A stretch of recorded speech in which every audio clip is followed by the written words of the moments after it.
버락 오바마라는 사람이 흑인이지 않습니까? 그 흑인이라는 사람이 미국 역사에서는 대통령이 되기가 아주 힘듭니다. 그런데 그 사람이 많은 사람들의 생각을 뛰어넘어서 최초의 흑인 대통령이 되었습니다. 얼마나 인종차별이 심한데 그 차별을 뚫고 대통령이 되었다는 것은 대단한 일이죠. 그런데 이 아이가, 그러니까 이 대통령이 아주 아이였을 때 그는 마음속에 대통령이 되겠다는 꿈을 가지고 있었습니다. 그런데 이 꿈을 누가 심어주었냐 하면 그의 외할아버지입니다. 그의 외할아버지가, 그러니까 외할아버지와 외할머니하고 같이 살았거든요. 그럴 때 아버지, 어머니하고 헤어지고 거기에서 키움을 받았는데 이 외할아버지가 너는 미국의 대통령이 되거라, 늘 그렇게 이야기를 했다는 거예요. 그래서 그는 마음에 늘 나는 미국의 대통령이 되어야 되겠다는 꿈을 품고 살았답니다. 그래서 이제 나이가 들어가면서 공부도 제법 잘했겠죠. 그래서 이제 대학을 가고 졸업을 하면서 더더욱 그는 대통령이 되어야 되겠다는 생각을 한 것입니다. 그 꿈이 그로 하여금 노력을 하게 했고, 그로 인해서 그는 위대한 사람이 되어졌습니다. 여러분, 생각에서, 마음에서 뭔가가 변화가 일어나지 아니하면 절대로 행동으로 이어질 수가 없습니다. 그의 생각이 결심으로 굳어져 있었기 때문에 그것이 그의 행동으로 옮겨졌고 결국엔 대통령이 된 거 아니겠습니까? 여러분, 신앙이란 게 무엇이라고 생각합니까? 신앙은 그런 원리와 똑같습니다. 신앙이란 것은 내면의 변화입니다. 내면의 변화가 일어남으로 인해서 삶의 변화로 이어지는 것입니다. 이게 진정한 신앙입니다. 그런데 많은 경우에 사람들은 신앙을 그냥 명사로만 생각해요. 명사는 움직이지 않습니다. 딱 정체되어 있어요. 그런데 신앙은 동사입니다. 움직이는 거예요. 이 신앙이라는 것은 결국 우리의 내면의 변화가 일어나서 우리의 삶으로 실천하고 순종하는 것입니다. 그래야 진짜 신앙입니다. 예수님의 제자들이 예수님의 부활 성천 이후에 완전히 바뀌어지기 시작합니다. 그러나 그 전에는 정말 믿음의 사람다운 모습을 보이지를 못합니다. 말로나 행함으로나 전혀 실천을 하지를 못해요. 그럼 왜 그랬을까? 그들에게는 진정한 믿음이 없었기 때문입니다. 믿기는 믿었으나 너무나 약합니다. 너무나 병든 믿음, 너무나 흔들리는 믿음이었기 때문에 그랬습니다. 심지어 예수님께서 부활하실 것을 말씀하셨음에도 불구하고 그들은 믿지를 못했죠.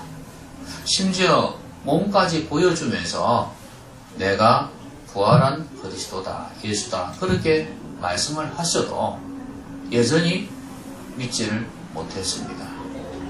그 정도니 이들이 이런 연약한 믿음 가지고 어떻게 부활의 증인이 되며 삶 속에서 믿음의 사람답게 살 수가 있겠냐 그 말이에요. 오늘 우리도 마찬가지예요. 우리 안에 믿음이 없으면 삶이 없습니다. 그래서 삶으로 이어지는 믿음이 되기 위해서는 진정한 믿음이 있어야 된단 말이죠. 자, 그래서 예수님은 오늘 본문에 나와 있듯이 이들에게 기록된 성경 말씀을 가지고 가르치십니다. 구약 성경, 그 당시에는 구약밖에 없었으니까 구약 성경에 나를 가리켜 기록된 데가 이렇게 많이 있다. 그러시면서 구약 성경을 가지고 인용하면서 말씀을 가르치십니다. 무엇 때문에 그랬을까요? 예수님을 믿도록 하기 위해서 그랬습니다. 이들이 부활하신 예수님을 제대로 믿지를 못하니 제대로 믿을 수 있도록 기록된 말씀을 가지고 가르치시는 것입니다. 분명히 부활한 몸을 보여주었습니다.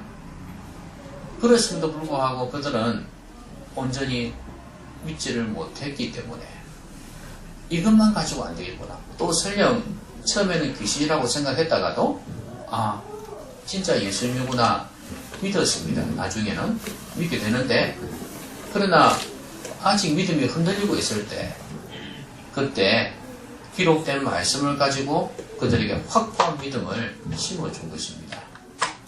여러분, 예수님께서는 하나님의 아들입니다.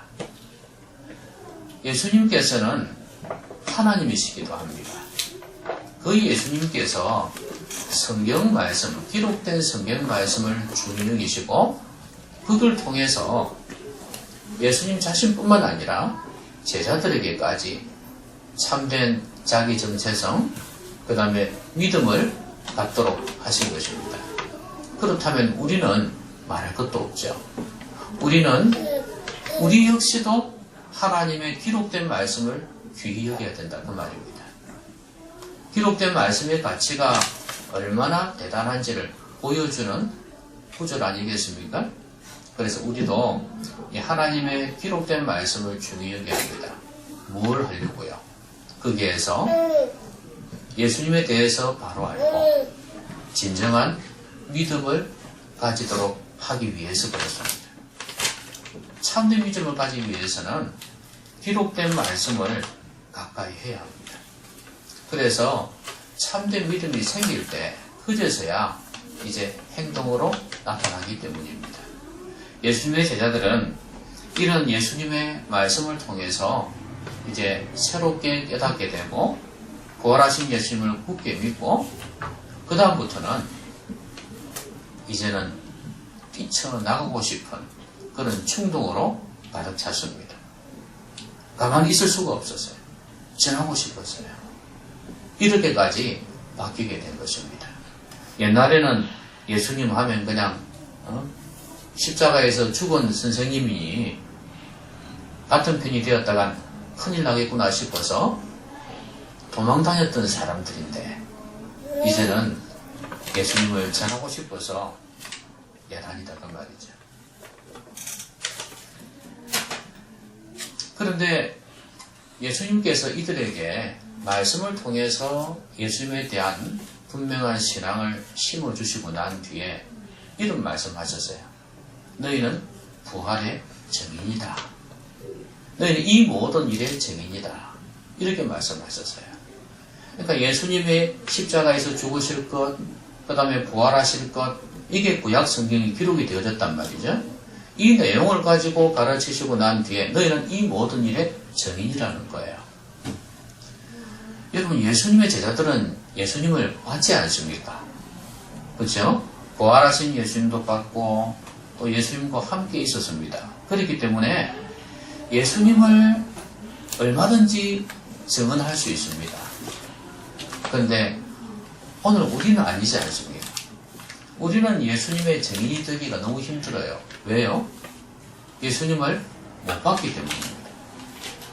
그러면 오늘 이 말씀은 제자들에게만 해당될까요? 오늘 우리에게는 해당이 안 될까요? 동일하게 우리에게도 증인이 되라고, 이 모든 일의 증인이 되라고 말씀하시는 거 아니겠습니까? 예수님이 십자가에서 죽으신 십자가의 죽음과 그 다음에 부활에 대해서 증언하라고 우리에게 명령하고 있습니다. 그런데 만나서야 말이지. 예수님을 만나야지 증언을 할 거 아닙니까? 이 증인이라는 것은 목격자입니다. 여러분, 목격자가 안 되면은, 그러니까 보지를 못하면 목격자가 될 수가 없어요. 목격을 해야지 목격자가 되죠. 여러분, 예수님 만났습니까? 예수님 보셨습니까? 예? 예수님 만나셨나요? 보셨나요? 뭐 봐야지 증인이 되죠.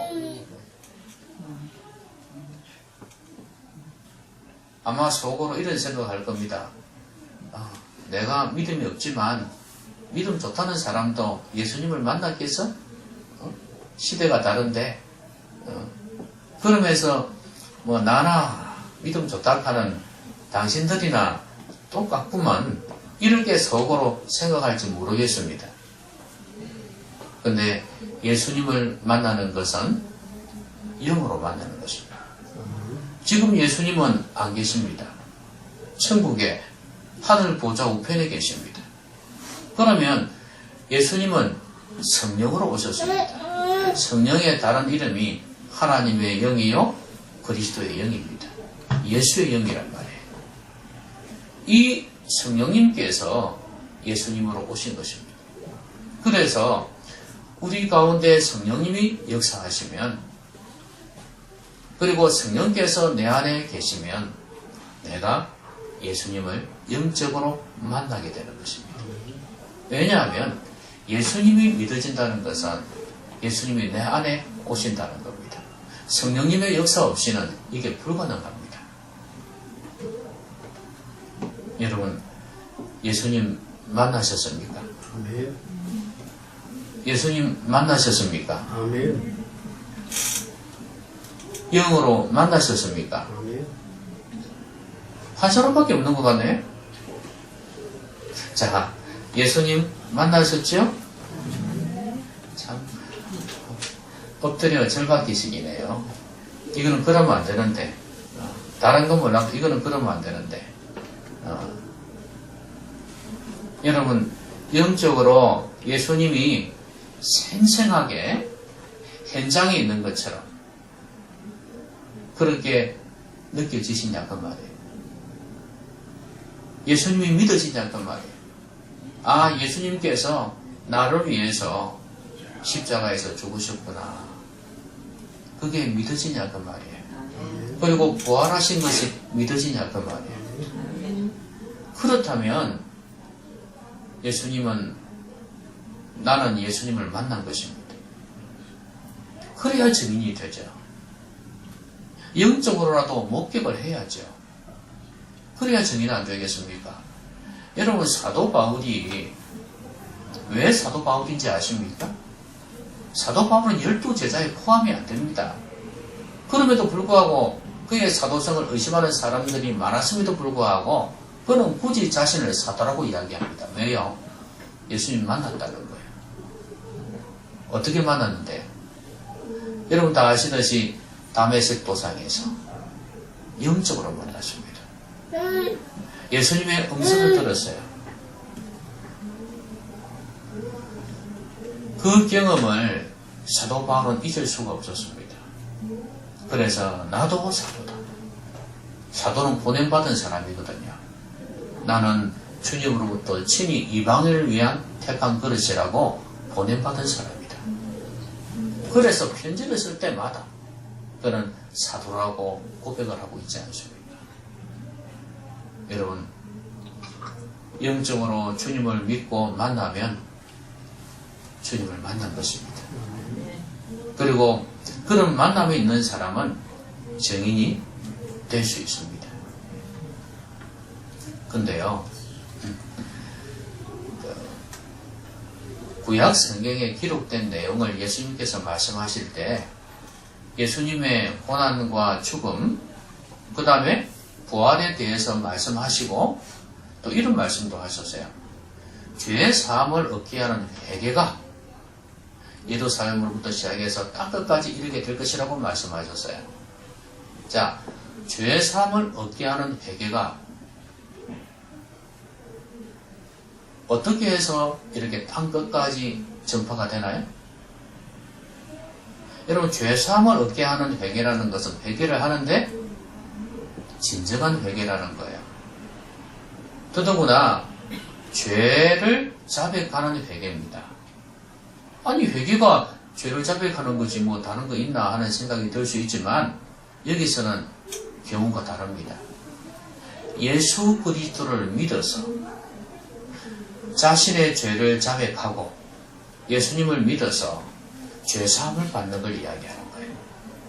이 회개가 예루살렘으로부터 시작해서 땅끝까지 나타나게 될 것이라는 겁니다.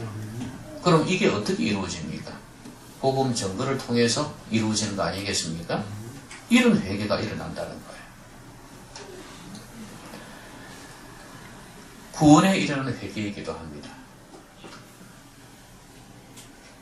그런데 제자들에게 너희는 이 모든 일의 증인이라고 말씀하시는 것은 회개의 복음을 전하라는 말씀이에요. 회개의 복음을 전하면 사람들이 예수님을 믿고 회개해서 구원을 받게 된다는 걸 말씀하거든요. 이런 복음을 전하라는 증인이 되라는 그런 말씀입니다. 그런데 예수님의 제자들은 뛰쳐나가고 싶죠. 근데 예수님께서 딱 막으셨어요. 아버지께서 약속하신 것을 받기 전에는 절대로 떠나지 말아라. 이 예루살렘을 떠나지 말아라. 이렇게 말씀하셨어요. 왜 그랬을까요? 그럼 아버지 약속하신 것은 뭡니까? 성령이란 말이죠. 성령을 기다리라 그 말씀이에요. 그러기 전에는 나가지 말라는 거예요. 왜 그럴까요? 여러분, 성령이 없이는 거듭남이 있을 수가 없습니다. 내가 예수 믿는 것, 성령의 역사가 없이는 불가능한 이야기입니다. 그렇다면 다른 사람에게 복음 전할 때 그 사람들이 믿어지는 것도 성령의 역사가 없이는 안 된다는 이야기예요.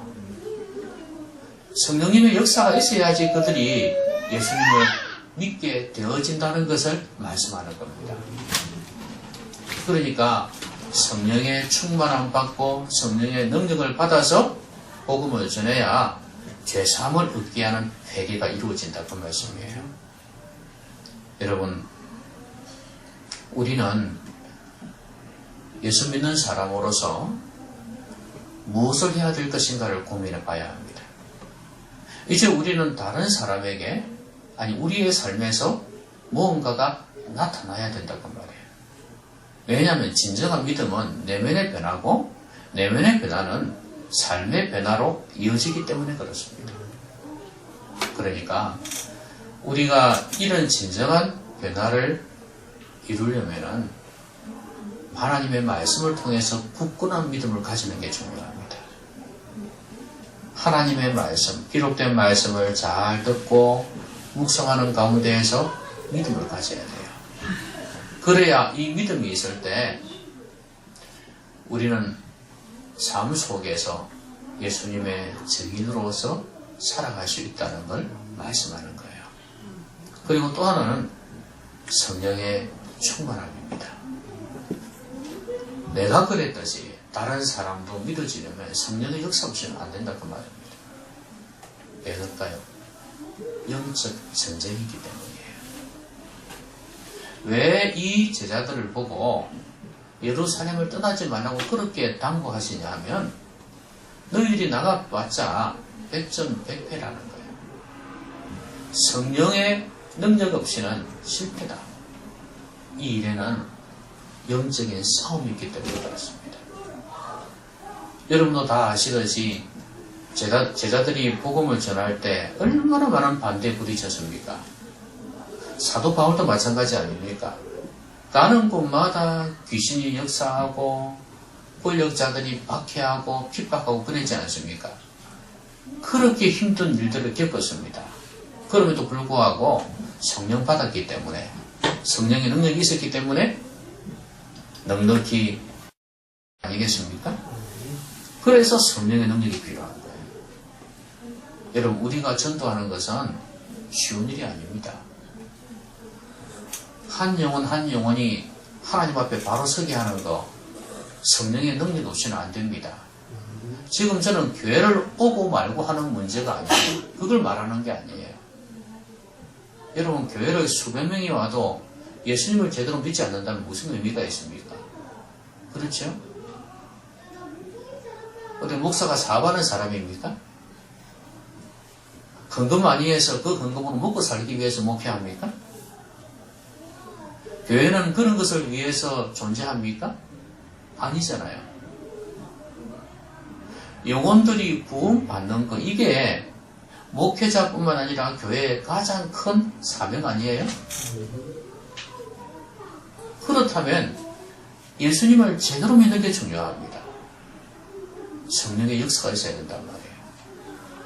저는 여러분들이 하나님의 기록된 말씀과 성령님을 통해서 제대로 된 믿음을 갖기를 바랍니다. 정말 제대로 믿기를 바랍니다.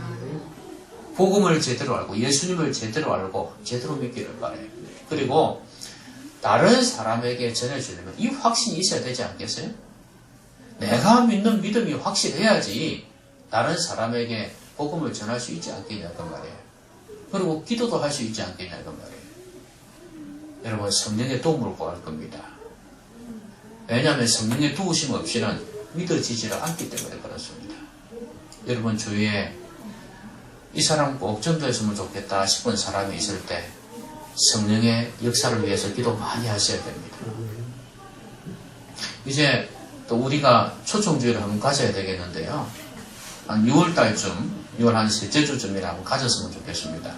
그런데 중요한 건 그 일을 하기 전에 우리가 나가서 전도지도 꾸리고 사람도 만나고 하겠지만 그러나 그렇게 하는 이면에 성령의 역사가 없다면 그게 무슨 의미가 있겠냐 그 말이에요. 성령의 강력한 임재가 있어야 돼요.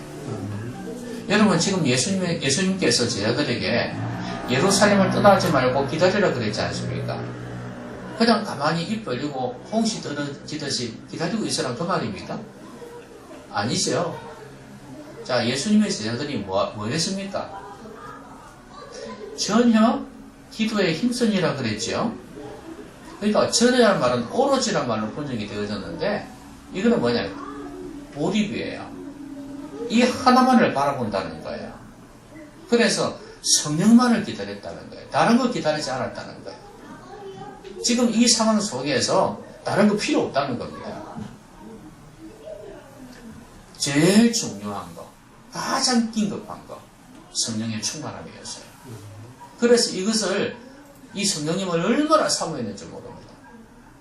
성령 충만을 고대했습니다. 그래서 모여서 큰 기도했어요. 120문도가 마가의 다락방에서 이들이 이렇게 간절히 기도한 가운데 성령이 드디어 임하셨습니다. 여러분 성령님의 역사는 땅끝까지 죄사함을 얻게 하는 회개를 전하기 위해서 복음을 전하기 위해서 임하셨다는 걸 잊지 마셔야 됩니다. 병도 고칠 수 있고 권능도 행하실 수 있고 기적도 행하실 수 있지만 그러나 이 성령님의 능력은 그것을 위해서 존재하는 게 아닙니다. 주된 목적은 복음 전하기 위해서입니다. 복음 전하기 위해서 죄사함을 얻게 하는 회개를 위해서 기적도 행하시고 능력도 행하시고 병도 고치고 하시는 겁니다. 그걸 위해서 존재하는 것입니다. 그러니 여러분 우리가 이 복음을 전하려고 하면서 성령의 충만을 위해서 기도하지 않는다는 것은 아예 이 싸움에서 지겠다는 것밖에 안 되는 것입니다. 영적 전쟁이 있습니다. 마귀의 세력을 이기기 위해서는 성령의 능력이 절대적으로 필요합니다. 여러분 안 믿는 사람이 믿어지는 것 이게 쉬운 일이 아니죠. 왜냐하면 안 믿는 사람을 누가 잡고 있습니까? 마귀가 잡고 있습니다. 안 믿는 사람들이 들으면 이상하게 들릴 수도 있을 겁니다. 기분 나쁠 수도 있어요. 무슨 소리? 나를 마귀가 잡고 있다니. 이렇게 생각 안 하겠습니까? 그런데 믿고 나면 알아요. 믿기 전에는 몰라요. 아, 영적인 세계가 이렇구나. 영적인 원리가 이렇구나 하는 걸 알게 된다고 말이에요. 왜냐하면 하나님을 떠난 인생은 마귀가 잡고 있을 수밖에 없습니다. 그래서 이 마귀가 잡고 있는 이 사람 자기 밥인데, 자기 종인데 그냥 내주겠습니까? 순순히? 사도 바울이 그랬지 않습니까? 에베소 교인들에게 쓴 편지에 그랬지 않습니까? 믿기 전에 허물과 죄로 죽었고 공중의 권세 잡은 자 마귀를 따랐다. 그렇게 고백했지 않습니까? 그렇습니다. 마귀의 종로를 타고 있다 그 말이에요. 근데 자기 종을 엄청난 유익이 있는데 마귀가 그냥 내어놓겠냐 그 말이에요. 영적인 싸움이 있습니다. 그래서 우리는 간절히 기도해야 된다 말이에요. 전혀 기도에 힘쓰면서 성령의 충만함을 받아야 합니다. 여러분, 얼마나 기도하냐를 물어보지는 않겠습니다. 그러나 성령의 충만을 위해서 뭘 하고 있습니까? 성령의 충만을 위해서 뭘 하고 계시냐고요? 다른 영혼을 구원하는 일에 정말로 관심이 있냐 이 말이죠. 그렇다면 성령의 충만함을 사모해야 된다. 그러려면 뭘 해야 될지가 분명히 드러날 겁니다. 말씀도 가까이 하고 기도도 가까이 하고, 그래서 성령의 능력으로 충만해진다는 말이에요. 이제 우리는 이런 귀한 일을 놓고 성령의 충만을 위해서 기도해야 될 것입니다.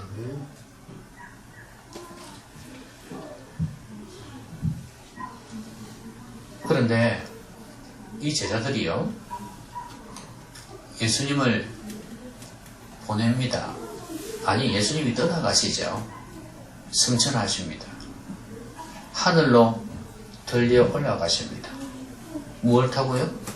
구름을 타고 휴거라고 표현을 하는데 들려 올려주십니다. 그런데 이렇게 예수님께서 승천하시고 난 뒤에 제자들이 그 장면을 쭉 바라보십니다. 물론 이제 오늘 본문에는 안 나와 있지만 사도행전을 누가 썼죠? 누가 썼습니다. 누가가 썼어요. 자, 그런데 이 사도행전에는 이제 기록이 잘 되어져 있어요. 왜 쳐다보느냐? 그러면서 나는 올라간 그대로 내려올 것이다. 그렇게 말씀을 하시면서 너희는 이 모든 일의 증인이라 그랬지 않습니까? 그 연결되어지는 거예요.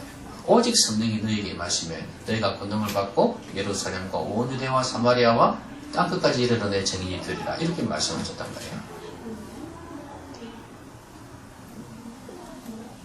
그렇게 제자들이 예수님을 보내고 또 예수님의 말씀을 듣고 돌아올 때 어떻게 돌아왔다 그랬습니까?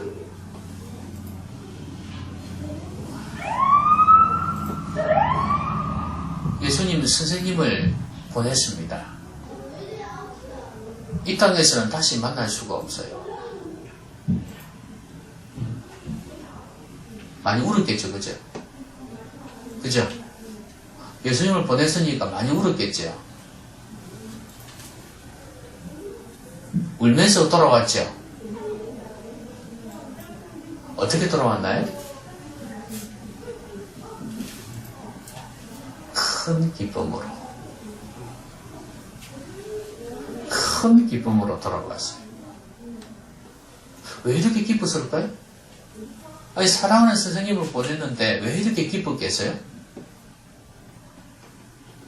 여러분, 이 제자들이 돌아오면서 이렇게 기뻐했던 이유가 뭐라고 생각하십니까? 그것도 그냥 기쁨이 아니에요. 큰 기쁨이에요. 아직 성령은 안 받았어요.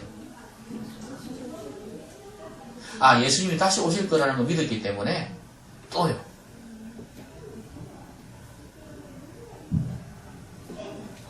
저는 이렇게 봅니다. 예수님이 하늘로 올라가셨지 않습니까? 여러분, 인간이 할 수 있습니까? 못하죠. 하나님만이 하실 수 있는 거예요. 내가 믿고 따랐던 선생님이 진정한 메시아였구나, 그리스도였구나, 그리고 이분이야말로 하나님이었구나. 도마가 그랬죠.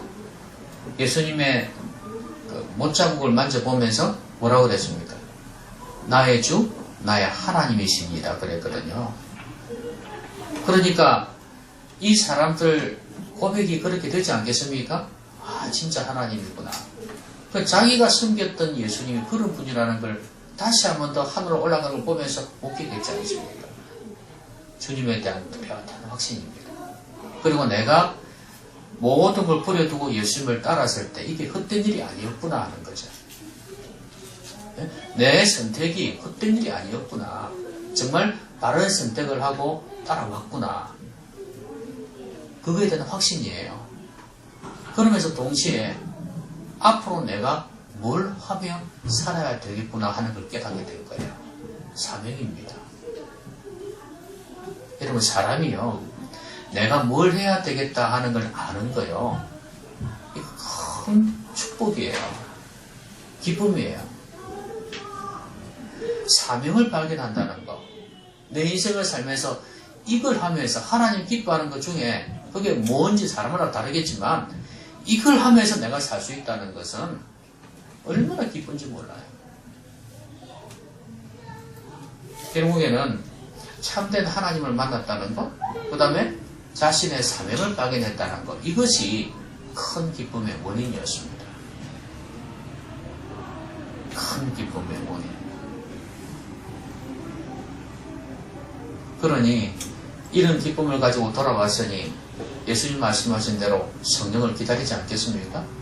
전혀 기도에 힘쓰게 되고 성령을 받고 이 복음을 돌에 맞아 죽으면서까지 복음을 전하게 되는 것입니다.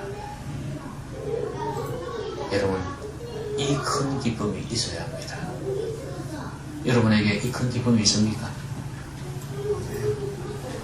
주님에 대한 분명한 신뢰, 내가 믿는 예수님이 하나님이시라는 걸 믿는 분명한 믿음, 그 하나님께서 인간이 되셔서 나의 죄 때문에 십자가에서 죽으시고 부활하셨다는 것을 믿는 믿음이에요.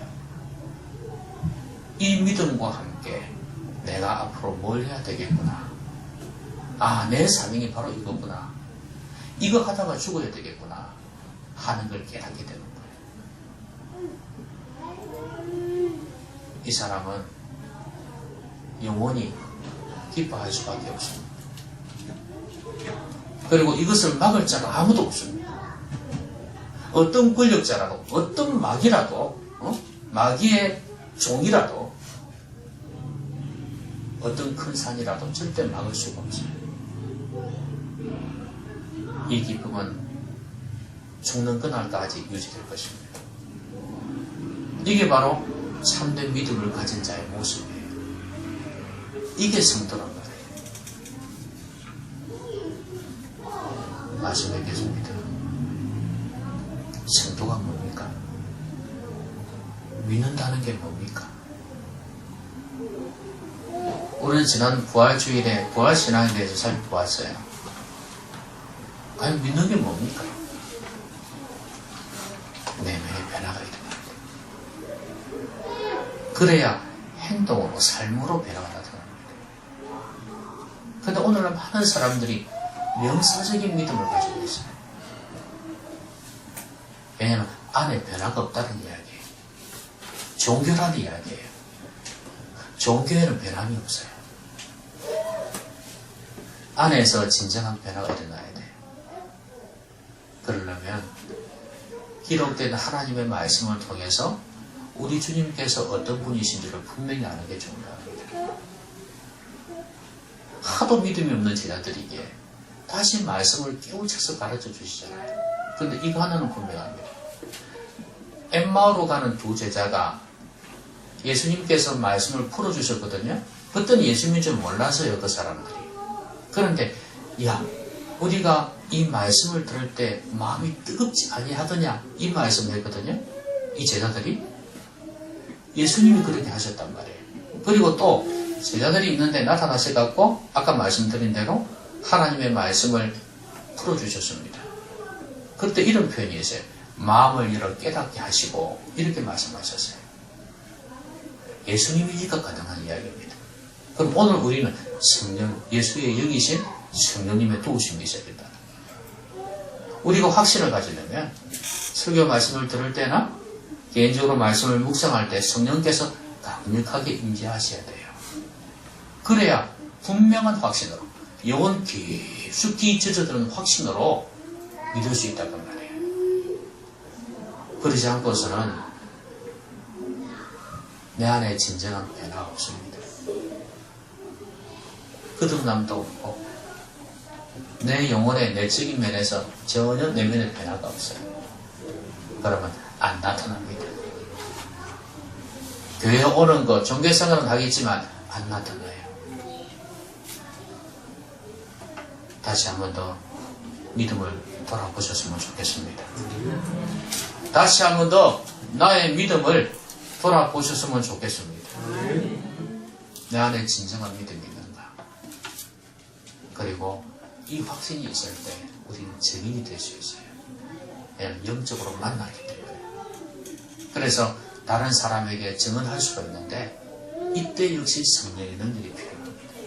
내가 믿을 때 성령이 역사하셨다면 다른 사람 믿을 때도 성령이 역사하셔야 하기 때문에 이제 우리는 다른 사람의 구원을 생각하면서 인간적으로는 안 된다. 내가 아무리 좋은 걸 갖다 줘도 뭔가 하나 수단으로 필요하겠지만 아무리 좋은 걸 갖다 줘도 잘해줘도 절대 믿는 게 아니다. 어떨 때는 그렇게 잘해주는데도 믿는 것처럼 행동하더니 그냥 배반해버리는 그런 게 얼마나 많습니까? 왜냐하면 영으로만 가능하기 때문에 성령의 능력으로만 가능하기 때문에 그렇습니다. 그래서 그런 것보다 더 많이 기도해야 합니다. 정말 그 영혼을 성령께서 사로잡으시도록 기도해야 됩니다. 그들을 꽉 잡고 있는 마귀의 권세가 빠져나가도록 기도해야 된다는 거예요. 성령의 능력이 점점 그를 지배하기 시작할 때 마귀의 권세가 물러가게 될 것입니다. 이제 우리 영혼 구원을 위해서 우리가 여기에 모였습니다. 그렇다면 기도해야 되지 않겠습니까? 기도해야 되지 않겠습니까? 그리고 이 일이 부담이 아니라 큰 기쁨이 돼요. 내가 할 일을 찾았다는 겁니다. 이 앞 단계를 거쳐야지 이런 큰 기쁨이 나오는 거예요. 내가 확신하고 내가 성령 충만하고 그러면 준비가 된 것입니다. 내가 믿는 예수님이 이런 분이니 그리고 내가 뭘 해야 될지를 알았으니 마음에 큰 기쁨이 생길 수밖에 없는 거 아니겠습니까? 저는 여러분들이 그리스도인으로서 성도로서 이 큰 기쁨을 가지고 사셨으면 좋겠습니다. 우리를 통해서 죄사함을 얻게 하는 회개를 하는 많은 사람들이 몸된 교회로 들어오는 것을 목격하게 되길 주의 이름으로 기원합니다. 기도하십시오. 오늘 말씀 생각하면서 같이 한번 소리내서 기도하겠습니다.